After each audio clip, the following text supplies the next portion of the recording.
Le vaccin n'empêche pas les chevaux d'être malades, mais ça les protège. Si Rahotep n'avait pas été vacciné, je pense qu'aujourd'hui il serait peut-être plus là. Voilà, pour les sentiments. J'étais à Valence le 8 février pour de la compétition avec 13 chevaux. C'est un endroit où il y avait à peu près 400-450 chevaux. Le 20 au matin, il y a un cavalier belge qui lui fait attention. On a eu des résultats des prises de sang des chevaux et c'est la rhino. Donc à partir de ce moment-là, j'ai pris la décision de prendre mes chevaux et de partir vite de là. Ensuite, il y a eu des montées de fièvre et mon cheval des Jeux Olympiques, Rahotep, a monté jusqu'à 40. On a anticipé pendant 3 jours et 3 nuits, on l'a surveillé jour et nuit pour être avec lui. Et pour l'instant, il va mieux. C'est pas encore 100%, mais ça va mieux.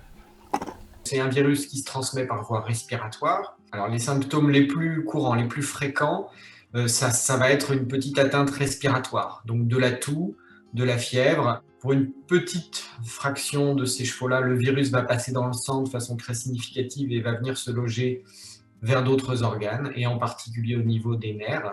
Et si ces nerfs ne répondent plus, s'il y a une espèce de paralysie, le cheval n'arrive plus à gérer son équilibre et il essaie de se rattraper et ne parvenant pas à rétablir son équilibre, il peut être amené à se jeter dans les murs et à tomber dans les murs. Et les formes graves sont fatales parfois, à peu près 1 fois sur 2. On est obligé d'euthanasier. Le décès peut survenir en 48 heures, 48 heures parfois, jusqu'à 10-15 jours après. Donc rien n'est acquis. J'ai perdu une jument, je suis descendu avec 17 chevaux. Donc les 17 chevaux ont été touchés.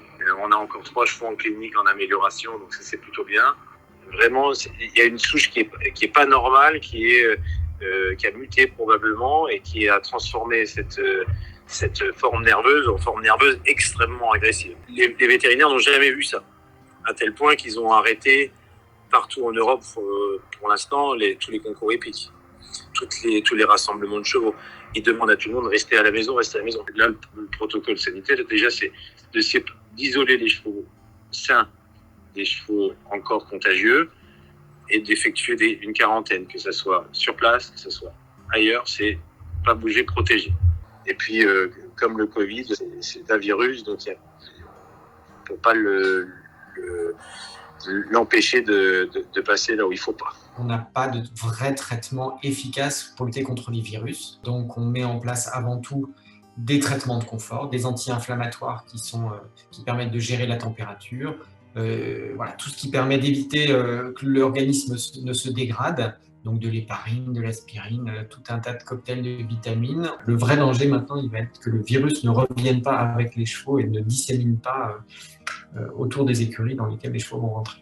On espère que ça va durer le moins longtemps possible parce qu'on n'avait pas besoin de ça. On a même passé une année difficile avec le Covid et toute la filière a été très touchée, comme partout d'ailleurs, pour les compétitions, pour les clubs et tout ça. Bon, voilà. Enfin, un deuxième virus qui nous tombe dessus, franchement on n'avait pas besoin.